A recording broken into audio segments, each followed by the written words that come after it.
आज बात करेंगे सीरिया के किस इलाके के शिया बहुल इलाके पर एचटीएस ने किया है हमला।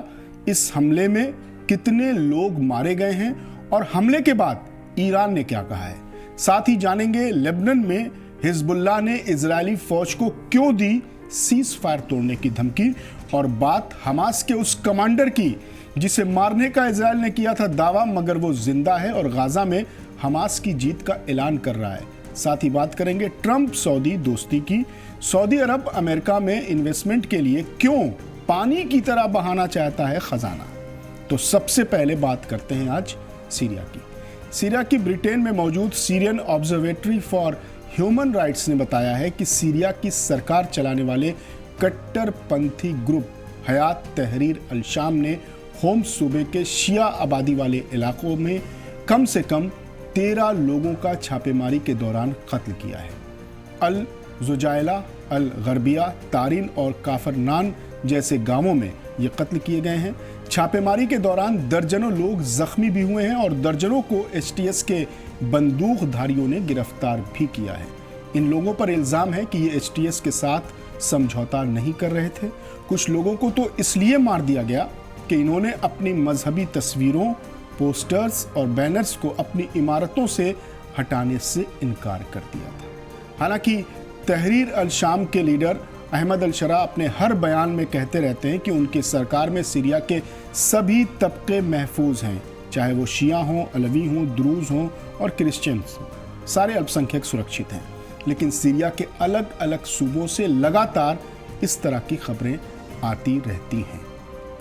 इस हमले के फौरन बाद ईरान के फॉरेन मिनिस्टर अब्बास अराक्ची ने तुर्की के फॉरेन मिनिस्टर हकन फिदान से फोन पर बात की। बातचीत के दौरान अब्बास अराक्ची ने सीरिया में माइनॉरिटीज की सिक्योरिटी का मुद्दा भी उठाया और इन हमलों को रोकने की अपील की। आपको बता दें कि कहा जाता है कि एचटीएस तुर्की के इशारे पर काम करता है और तुर्की का पूरा सपोर्ट उसके साथ है। उधर हिजबुल्लाह ने सीजफायर समझौते के तहत साउथ लेबनान से इजरायली आर्मी के हटने में और वक्त लेने की प्लानिंग पर सवाल उठाया है और कहा है कि अगर ऐसा होता है तो ये लेबनान की सॉवरेनिटी और समझौते की खिलाफ वर्जी है। समझौते के तहत 60 दिन में साउथ लेबनान से इजरायली फौज को हटना है, लेकिन एक रिपोर्ट में दावा किया गया है कि इजरायल ने 60 दिन के बाद 30 दिन और बढ़ाने के लिए अमेरिका से बात की है। हिजबुल्लाह ने धमकी देते हुए कहा है कि ऐसा नहीं होना चाहिए, इसे और लंबा नहीं खींचना चाहिए, वरना हम भी कदम उठाने के लिए मजबूर होंगे। और अब बात करते हैं इजरायल के सबसे ताकतवर और सबसे शार्प होने के दावों की। इजरायल के बीते रोज होश उड़ गए जब हमास का मरा हुआ कमांडर अचानक एक वीडियो में सामने आ गया। कमांडर हुसैन फयाज के बारे में गाजा में जंग के दौरान इजरायल ने कहा था कि उसने फयाज के ऊपर एंटी टैंक मिसाइल से और रॉकेट से हमला किया है और हमले में वो मारा गया है। अब फयाज का एक वीडियो वायरल हो रहा है जिसमें वो दावा करता नजर आ रहा है कि हमास की इस जंग में जीत हुई है। हुसैन फयाज हमास की बेत हनून बटालियन से जुड़ा हुआ है। इस वीडियो के सामने आने के बाद इजरायल के कई और दावों की पोल खुल गई है और नेतन्याहू के मन में हमास की ताकत के बारे में फिक्र और बेचैनी और बढ़ गई है। और अब बात करते हैं ट्रंप सऊदी रिश्तों की। डोनाल्ड ट्रंप के दौर में अमेरिका और सऊदी अरब के रिश्ते और मजबूत हो सकते हैं, क्योंकि सऊदी अरब ने अगले 4 सालों में अमेरिका में $600 अरब के इन्वेस्टमेंट की बात कही है। ये बात ऐसे वक्त में सामने आई जब डोनाल्ड ट्रंप ने कहा है कि वो इस बार भी सऊदी अरब को अपने पहले फॉरेन विजिट के लिए चुन सकते हैं।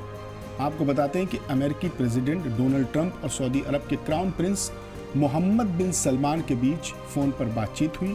इस दौरान क्राउन प्रिंस ने अमेरिका में $600 अरब के इन्वेस्टमेंट की ख्वाहिश जाहिर की।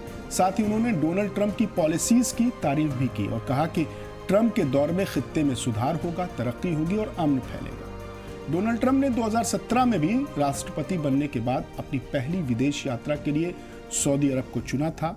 ऐसा करके उन्होंने अमेरिका की सदियों पुरानी परंपरा को खत्म किया था, जिसके तहत राष्ट्रपति अपनी पहली विदेश यात्रा पर यूनाइटेड किंगडम जाते थे।